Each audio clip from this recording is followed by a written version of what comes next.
Face न होने के बावजूद भी सब पर भारी वसुंधरा राजे। वसुंधरा समर्थकों के टिकट कटने के बावजूद भी राजस्थान में राज्य का जलवा।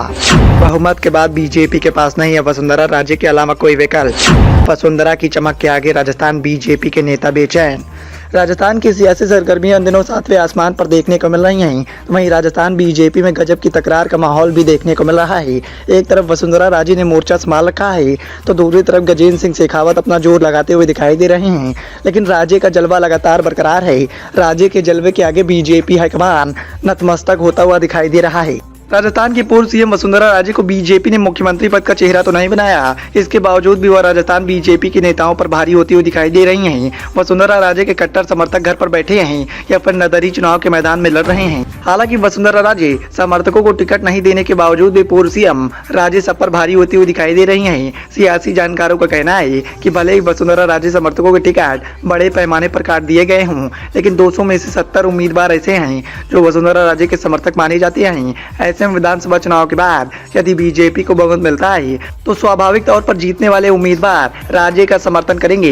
सियासी जानकारों का यह भी कहना है कि कांग्रेस हो या फिर बीजेपी हाईकमान विधायकों की राय पर ही मुख्यमंत्री बनाता रहा है। विधायक दल की बैठक में प्रस्ताव होता है तो वसुंधरा राजे ही सबसे आगे निकलेंगी। ऐसे में बीजेपी के लिए सीएम का चयन करना आसान नहीं होगा। चुनाव के बाद भी वसुंधरा राजे समर्थकों का दबदबा आसानी से देखने को मिलेगा, भले ही बीजेपी आलाकमान चाहे जो फैसला करे।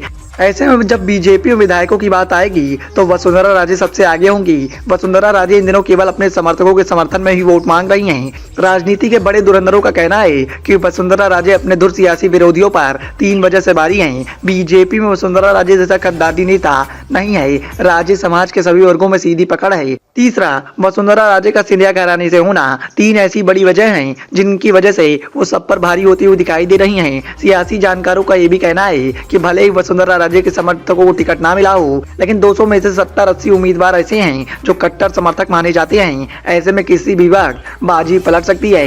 लेकिन वसुंधरा राजे ने अगले दिन झलालपाटन में नामांकन दाखिल करने के दौरान कहा कि मैं रिटायर होने वाली नहीं हूँ, सेवा का कर्म जारी रहेगा। मैंने सांसद दुष्यंत सिंह की राजनीतिक परिपक्वता से खुश होकर मां के नाते कहा है कि वो झालावाड़ बारह से अच्छा काम कर रहे हैं।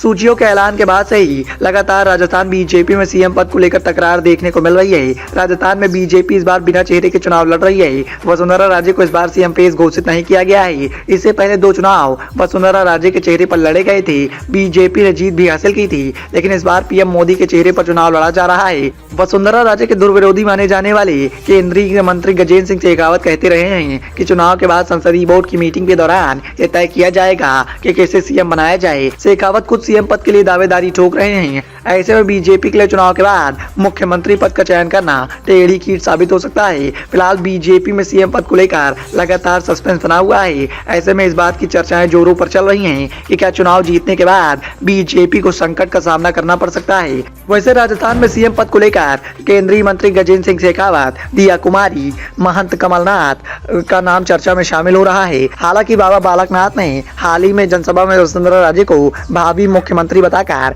सियासी जानकारों में हलचल पैदा कर दी है, क्योंकि बालकनाथ खुद सीएम फेस माने जा रहे हैं। ऐसे में तय माना जा रहा है कि राजस्थान के सियासी रण में बीजेपी को जीत हासिल होती है तो किसी भी कीमत पर वसुंधरा राजे का मुकाबला अन्य दिग्गज नेता नहीं कर पाएंगे। Bureau report, the noise of India.